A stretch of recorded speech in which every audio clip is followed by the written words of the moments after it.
In questo video vogliamo parlare della nostra quarta avventura che riguarda i sentimenti negativi. Oggi parleremo del sentimento dell'ansia, ok? Questa lezione è stata una lezione pratica che molti di voi hanno già visto, che abbiamo fatto al nostro corso per i monitori l'11 gennaio. Io la riporto qui para, proprio uguale, quindi per alcuni di voi non è una novità, ma per chi non l'ha vista, insomma, ha questo punto di riferimento per capire bene come gestire la lezione. Vi ricordo, come abbiamo detto anche durante il nostro corso, che ognuno deve adattare alle proprie esigenze. Poi quello che io qui vi mostro, il materiale che vi mando, i miei sono suggerimenti, io non conosco le vostre situazioni specifiche, i vostri bambini, i vostri spazi. Prendete quello che vi può essere utile, trasformatelo e facciamo tutto per la gloria del Signore. Questa lezione parla proprio dell'ansia, del non essere in ansia di cosa alcuna, no? Del brano di Matteo 6, delle preoccupazioni di cui Gesù ha parlato nel Sermone del Monte. E useremo una storia non della Bibbia per illustrare questo, cioè prendiamo una parte della Bibbia dove Gesù dice di guardare gli uccelli come non si preoccupano, e parliamo di un uccellino che invece si preoccupava e poi alla fine ha capito che non è a motivo, perché il Signore si occupa di loro, degli uccelli, e si occupa di noi bambini, adulti, di ogni creatura. Ehm, il metodo è il PowerPoint, e vi faccio vedere. Il PowerPoint c'è già pronto, io ve lo allego nei file, e questo qui dove ci sono le immagini caricate da un libro proprio per rendere chiara la narrazione che poi faremo ai bambini. Introduciamo la nostra storia creando un po' di suspense, di meraviglia. Diciamo ai bambini che abbiamo portato qualcosa, qui dentro c'è qualcosa, devono indovinare cos'è, ok? Potete prendere anche un telo più bello di questo canovaccio da cucina che ho preso io, magari qualcosa di un po' decorato, e facciamo indovinare, devono dire cosa c'è. Non tiriamola troppo per le lunghe, ognuno può, bambini dicono, e poi io dico: aspetta che adesso vedo se sei sveglio. Oh, aiuto, scusate. Oh, e i bambini sentono: "Ah, ma forse c'è un uccellino, cos'è? C'è un vero uccello?" Io dico: "Chissà", e se parliamo, c'è un animale, sì, è un animale, e loro dicono: "Ma facci vedere", non lo so, io dico: "Adesso chiedo se vuole uscire il mio animale". "Animaletto, vuoi uscire?" Ha detto di sì, adesso ve lo faccio vedere, facciamo un po' sempre di suspense, di mistero, alla fine facciamo vedere, oh, è una carina che io stessa stavo suonando. Un'ocarina che sembrava un uccellino vero, vero bambini, è così fragile, se cade quest'ocarina si rompe perché è fatta di porcellana, ma anche i veri uccelli sono proprio delicati così, hanno un suono bellissimo, sono colorati, sono belli, ma sono tanto delicati. E oggi vogliamo sentire la storia di un piccolo passerotto, di un piccolo uccellino che aveva tanta paura veramente, perché lui era così piccolo in un mondo pieno di pericoli. E qui iniziamo la nostra storia. Voglio fare un attimo un appunto. Per chi non ha una simpatica ocarina come questa che ho trovato in un mercatino, ci sono tanti metodi per farlo. Possiamo caricarle su YouTube, ok? Ci sono i versi degli uccellini, non so se si vede. Basta che carichiamo questo suono sul nostro smartphone, la cosa non sarà tanto poetica quando poi i bambini vedranno sul nostro smartphone, mettiamo il nostro telefonino qua dentro e facciamo partire il telefonino quando vogliamo far sentire il suono, ok? Renderà la stessa cosa, o chiediamo a un altro monitore di far partire questo suono e i bambini devono indovinare, insomma, cosa ho lì nelle mani.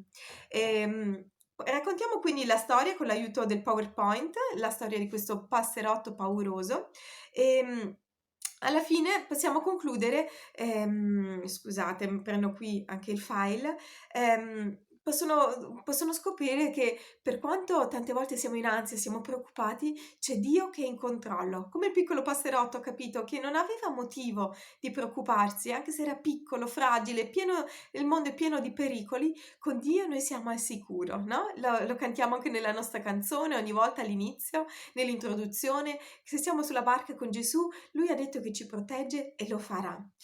Possiamo poi prendere la nostra Bibbia e leggere anche i versetti che troviamo in Matteo 6, di come Dio si preoccupa degli uccelli, si preoccupa degli uccelli nei campi e di come sicuramente si preoccupa di noi, si occupa di noi, che siamo ancora più importanti ai suoi occhi.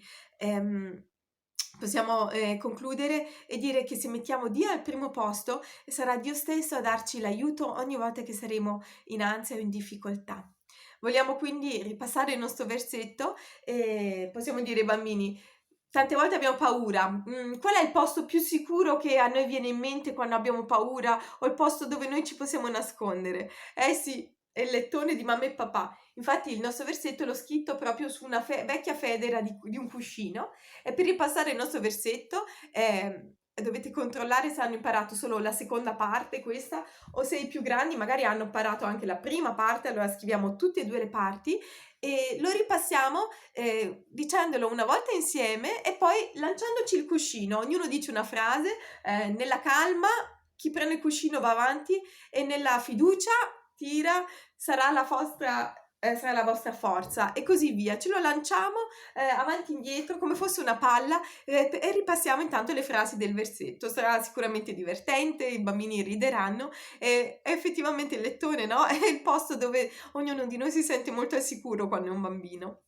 E vogliamo poi fare anche un lavoretto oggi. Possiamo introdurlo dicendo che noi da bambini, quando avevamo l'età dei bambini di adesso, di solito non è che ci faceva tanta paura restare senza cibo, senza acqua, o non ci facevano paura gli animali selvaggi, come nella storia del piccolo passerotto, ma le nostre paure più grandi erano la scuola, affrontare le interrogazioni, portare i compiti, l'interazione principalmente a scuola, no? Anche nello sport. Sono quelle le sfide che da bambini di più si affrontano e più si vivono. E quindi possiamo dire, vogliamo preparare un piccolo uccellino, proprio perché abbiamo parlato di un uccellino, sul quale scrivere il versetto di oggi. Nel tornare a me, nello stare sereni sarà la vostra salvezza, nella calma e nella fiducia sarà la vostra forza. È un piccolo uccellino che se lo mettiamo sul tavolo anche può dondolare e lo possiamo mettere nel nostro diario di scuola o nel nostro astuccio, così quando saremo in ansia, prima di un'interrogazione, possiamo leggerlo e ci ricordiamo che nella calma e nella fiducia sarà la vostra forza. Respiriamo calma e fiducia in Dio, lì è la nostra forza, vero? Non vuol dire che non dobbiamo studiare, vuol dire che se studiamo a casa, Dio poi ci darà le risposte, ci aiuterà a mantenere la calma, ci aiuterà a ricordare quello che avevamo imparato. Quindi facciamo questo lavoretto con i bambini, diamo a ogni bambino un cerchio, io l'ho fatto viola, fate il colore che volete, cerchio di cartoncino che andrà piegato a metà. Ok? Se abbiamo tempo possiamo far ritagliare i bambini, se non abbiamo tempo portiamo già le cose pronte, un cerchio più piccolo di carta, io ho preso una carta colorata con una fantasia, ma può essere anche una carta semplice, i bambini dovranno piegare a metà e attaccare questo sopra, ok? Non devono attaccarlo dritto così, che è un po' brutto, ma un po' rialzato, ok? Che sembrano proprio le ali dell'uccellino. Inoltre a ogni bambino daremo 2 becchi di cartoncino arancione che con un po' di colla attacchiamo dentro, ok? Dentro qua e l'altro dentro qua. Ok, è difficile a dirsi ma è facile a farsi. Così alla fine avremo questo uccellino praticamente, ok? Sono attaccati qui dentro e poi l'uccellino può dondolare. Possiamo mettere questi occhi che si trovano in tutti i negozi di fai da te, anche da Tiger, se lo conoscete, dal cinese, in tanti posti, oppure lo disegniamo e scriviamo con i bambini il versetto. Se abbiamo imparato tutto lo scriviamo tutto, se no solo la seconda parte. E così ogni bambino potrà farlo e portarlo a casa. Sarà un incentivo per ripassare ancora il nostro versetto e sarà anche un aiuto quando sono a scuola di tirare fuori, avere una parola di Dio e ricordarsi che nelle difficoltà, nei momenti in cui hanno ansia, che è un sentimento che tutti proviamo, possono affidarsi a Dio. Scusate, ricordiamoci poi le domande di verifica e di pregare insieme ai bambini. Poi abbiamo fatto tutto, direi. Vediamo. Sì, non ho messo cose speciali per le domande di verifica, inventatevi voi un metodo se avete della fantasia, se no semplici domande a cui rispondere vanno benissimo.